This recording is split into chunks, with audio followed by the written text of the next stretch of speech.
All right, so Steve, take me through point number 100. And you qualified for the playoffs today, so you had the double gifts today. Tell me a little bit about it, please. It was great. Got a goal, I think Thomas had passed it to me. Yes. Got a goal, a puck right out front, and then just put it low. Goalie didn't even see it, and that was good, nice, but it was exciting to make the playoffs for my 4th straight year. Dan, was it more nerve-wracking when you were at 99 or watching him at 99 trying to get 100? No, obviously now. I think back then there wasn't the type of interest that was created, and just realizing how difficult it is right now to do. And I guess Steve, Geno's had 8, and Freddie Johnson had 1. So Geno's, so that great coaching from Mr. Fair.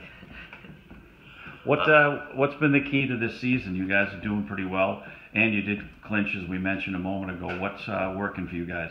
I think the last 3 games probably we started to play more like playoff hockey and starting to go back to the big blue hockey style that we had last year. And now we got a full team. Everyone's back in full shape, and I think that we're just going up from here. Dan, you mentioned a little bit about how things were, different. It wasn't, that big a deal, but now, they got the banners at the school, and it is a big deal now. Can you talk a little bit about the differences? Well, I think it's, back in the day, there's just a lot more interest around the program. I kind of look back and I see the kids that have left Swampscott, and I'm just happy that Steve had the opportunity and wanted to stay and play for his hometown team. There's something to be said for that, and it's just been a good experience for him. And this year, I know it's important to these kids that they win a couple playoff games, and that's what we're looking forward to. Steve, obviously the goal of the team is to make the playoffs, and you had the goal of getting 100.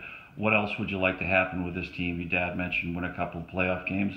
What are some of the goals for the group as you wrap up the season and head into the playoffs?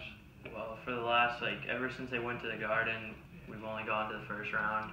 Besides the year after, we didn't make the playoffs. But for my past 3 years, losing the first game has been terrible, and such a shame almost as last year, just going 17-3 in the regular season. So this year, we're really focusing on getting that first win, whoever it may be.